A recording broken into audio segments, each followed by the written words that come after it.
네, 안녕하십니까. 사회문화 현상의 오류를 정확히 분석하여 정답으로 바꿔 설명해드리는 사오정쌤입니다. 세상에 숨겨진 비밀이 많을수록 남보다 먼저 그 비밀을 알고 싶어하는 사람이 많을수록 가짜뉴스는 활개를 칩니다. 가짜뉴스에도 진실은 담겨 있습니다. 하지만 그 진실 속에 일부의 가짜가 담겨 진실을 잃는 순간 그건 가짜뉴스가 됩니다. 가짜뉴스, 그것에 대해 밝혀보겠습니다. 너 찌라시라고 들어봤지? 사람들은 찌라시 속 A양이 누군지 또 B양은 누군지 궁금해하지만 말이야. 진짜 궁금해해야 할 건 찌라시를 누가, 어떻게, 무슨 목적으로 만드느냐 하는 거지. 그리고 결정적으로 그걸 왜 뿌리느냐. 어때? 궁금하지 않아?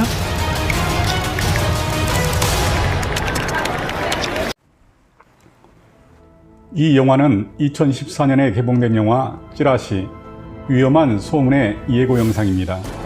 대기업이 본인들의 돈벌이에 장애가 되는 국회 3선 의원을 무너뜨리려고 젊은 여자 연예인과의 스캔들이라는 유언비어를 퍼뜨리기 위해 찌라시를 활용하는 내용입니다. 찌라시는 대기업이나 금융기관 등의 정보 담당자, 그리고 국회의원 보좌관 등 사적 네트워크로 형성된 정보맨이라고 불리우는 사람들이 정기적인 회합을 통해 뉴스에 나오지 않은 심층적인 비밀 정보를 교환하여 자기 회사의 리스크를 관리하며 국회의원들은 라이벌의 비리를 뒤쫓아하는 것을 즐겨한다고 합니다. 이렇게 만들어진 자료를 서로 간에 공유하는 것은 물론 일부 자료는 사설 정보지라는 비합법적인 콘텐츠를 통해 고액의 구독료를 받고 유통되고 있는 상황입니다. 결국 검증되지 않는 것은 물론 의도적으로 가짜뉴스가 만들어지게 되는 거죠. 전혀 게이트키핑되지 않는 뉴스와 가짜뉴스가 뒤섞인 정보들이 제공되고 있습니다. 역사에 기록된 가짜뉴스의 사례를 보겠습니다. 서동요 소리를 따라 걸음을 옮긴 선화공주. 시집을 가서 서동서방을 밤에 몰래 안고 잔다네. 선화공주는 예. 너희 그 노래 무슨 뜻인지 알아? 몰라요. 그냥 나중에 크면 저절로 알게 되니까 그냥 외우랬어요. 누가? 우리나라 삼국시대 때 서동에 의한 가짜뉴스가 전파되는 모습과 이를 추적하는 피해자 선화공주의 모습을 보았습니다. 인류 역사에는 많은 조작된 악성 루머들이 많았습니다. 중국의 손자병법에 보면 용간편이 있습니다. 즉 간첩을 운영한다. 또한 명나라 말 청나라 초기에 개헌이 쓴 병경백자에 의하면 16가지 간첩술이 있습니다. 그 중에 노래를 통한 간첩술이 바로 요간입니다. 요간의 요자가 바로 노래 요자이죠. 중국의 또 초안지에 보면 장량은 아이들에게 노래를 가르쳐 항으로 하여금 함양을 떠나 행성으로 도읍을 옮기게 합니다. 노래를 이용하여 누군가를 제거하거나 정 내부에 혼란을 일으키려는 목적으로 말이죠. 그런 점에서 선화공주를 차지하려는 서동의 요간은 성공적이었다고 볼 수 있습니다. 의도적으로 만든 루머도 있지만 의도하지 않은 자연 발생적으로 만들어진 루머도 있습니다.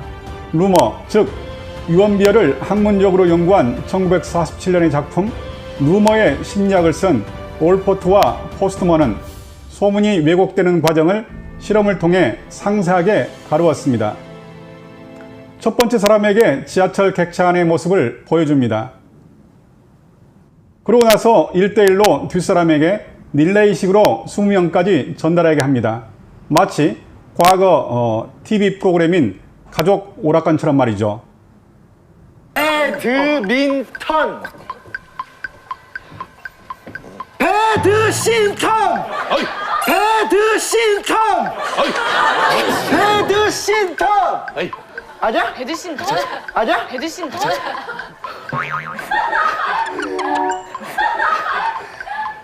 배드신턴 뭐? 배드신턴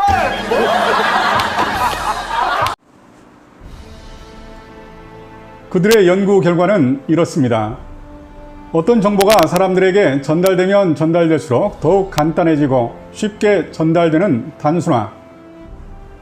두 번째는 보다 큰 문맥으로부터 제한된 수의 세부 사항을 선택적으로 지각하고 기억을 보존하고 진술하는 첨예화.